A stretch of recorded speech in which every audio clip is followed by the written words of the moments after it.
स्वागत है आप सभी का। आज मैं महात्मा गांधी जी के ऊपर निबंध आप सभी से साझा करने जा रही हूँ। उम्मीद करती हूँ कि यह आपके लिए फ़ायदेमंद होगा और आपको परीक्षाओं में अच्छा नंबर दिलाने में सहयोगी होगा। कल 2 अक्टूबर है, हमारे राष्ट्रपिता महात्मा गांधी जी का जन्मदिन। इसी अवसर पर मैं यह निबंध प्रस्तुत कर रही हूँ। उम्मीद करती हूँ कि यह आप सबको अच्छा लगेगा और इससे आपको कुछ न कुछ सीखने को ज़रूर मिलेगा। भूमि के रजकण सितारे सभी आकाश के, बूंदियाँ बरसात की कभी कोई गिन भी सके। किंतु भारत के सपूतों की यशोगाथा बड़ी है, अपरिमित अंतहीन अनंत मणियों की लड़ी। यहाँ पे मैं एक बात और कहना चाहूँगी, इसको आप निबंध जैसा भी प्रयोग में ला सकते हैं और भाषण यानी कि स्पीच में भी पूरा का पूरा आप ऐसे ही बोल सकते हैं। यह एक प्रभावशाली भाषण होगा।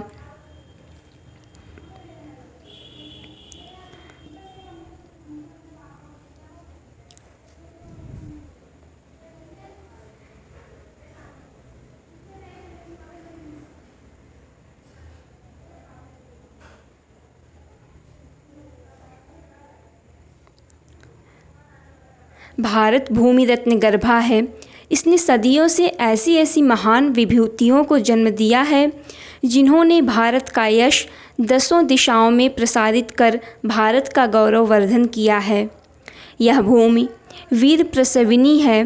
समय समय पर ऐसे रत्न इस भूमि पर उत्पन्न होते रहे हैं।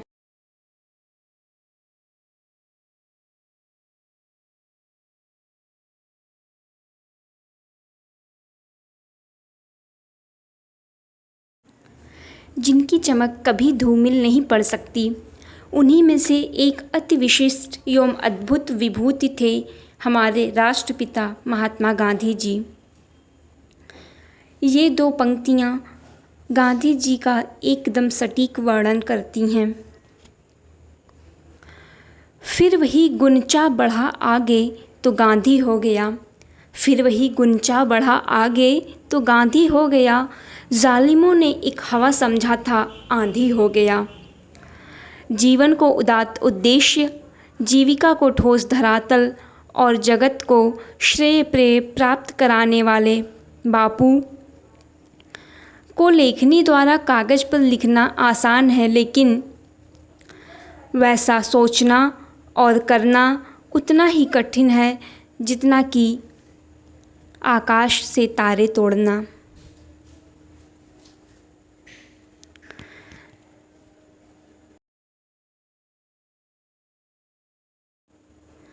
भारतीय ज्ञान विज्ञान राजनीति आदि के बीच कोई ऐसा क्षेत्र नहीं है जिस पर गांधी जी का प्रभाव न पड़ा हो।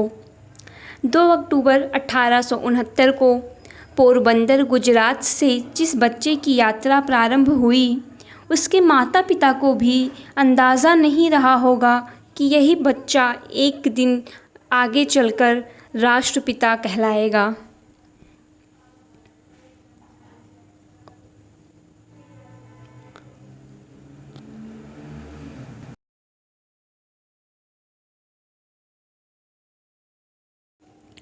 गांधी जी का पूरा नाम मोहनदास करमचंद गांधी था।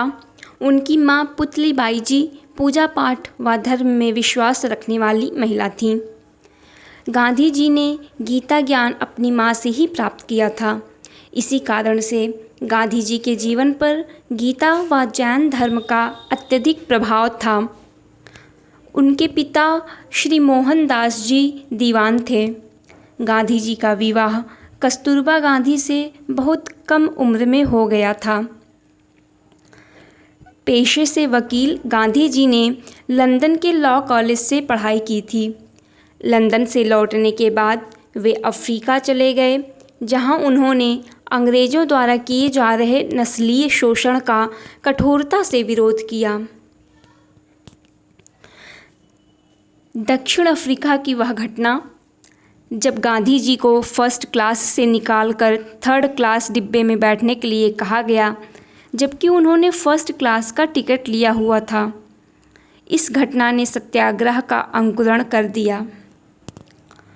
उन्होंने दक्षिण अफ्रीका में 1894 में नेटल इंडिया कांग्रेस की स्थापना की, जिसका उद्देश्य अफ्रीका में भारतीयों को मताधिकार दिलवाना था।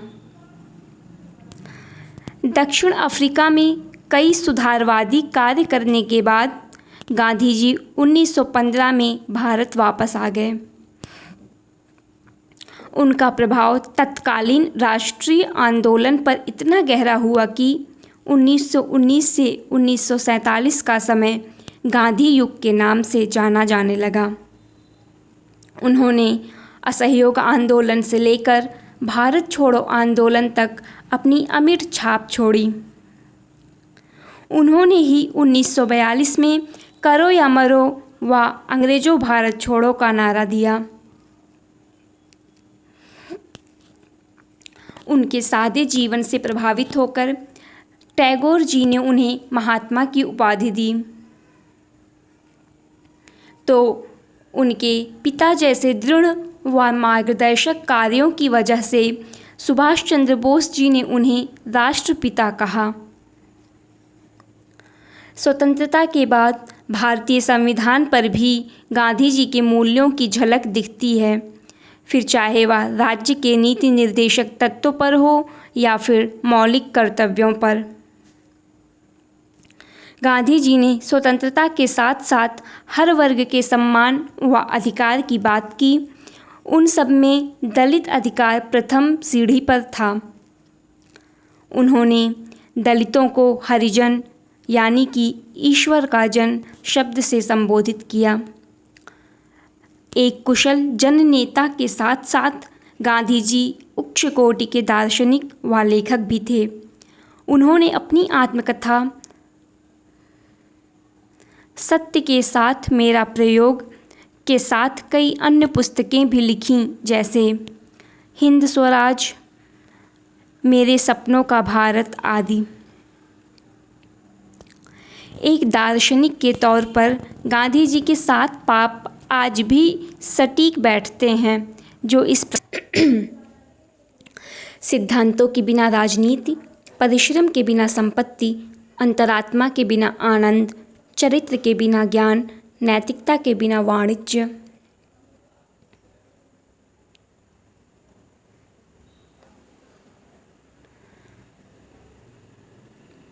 मानवता के बिना विज्ञान व त्याग के बिना पूजा। अगर मानव समाज इन पर गौर करने लगे तो विश्व में राम राज्य स्थापित होने में कोई दो राय न होगी। लेकिन आज मनुष्य हर स्तर पर पाप किए जा रहा है। शिक्षा क्षेत्र में गांधी जी केवल किताबी ज्ञान पर बल नहीं देते थे। उनके अनुसार शिक्षा से मेरा अभिप्राय बालक तथा मनुष्य में निहित शारीरिक, मानसिक एवं आध्यात्मिक श्रेष्ठतम शक्तियों का अत्यधिक विकास है। विश्व प्रसिद्ध वैज्ञानिक आइंस्टीन भी गांधी जी के विचारों से बहुत प्रभावित थे। आज 21वीं शताब्दी में जहां हर तरफ जाति, धर्म, रंग, देश आदि भेदभाव गहराता जा रहा है, गांधी विचार का महत्व और बढ़ता जा रहा है। शायद भाईचारा, बंधुत्व, सुख शांति के लिए फिर से किसी गांधी का जन्म लेना अति आवश्यक हो गया है। गांधी जी न केवल 21वीं सदी में बल्कि अंतकाल तक मानव का मार्गदर्शन करते रहेंगे। अंत में गांधी जी के विचारों से ही अपनी बात समाप्त करना चाहूँगी। खुद वो बदलाव बनिए जो आप दुनिया में देखना चाहते हैं। धन्यवाद। यह था गांधी जी के ऊपर एक निबंध या भाषण। उम्मीद करती हूँ आपको पसंद आया होगा।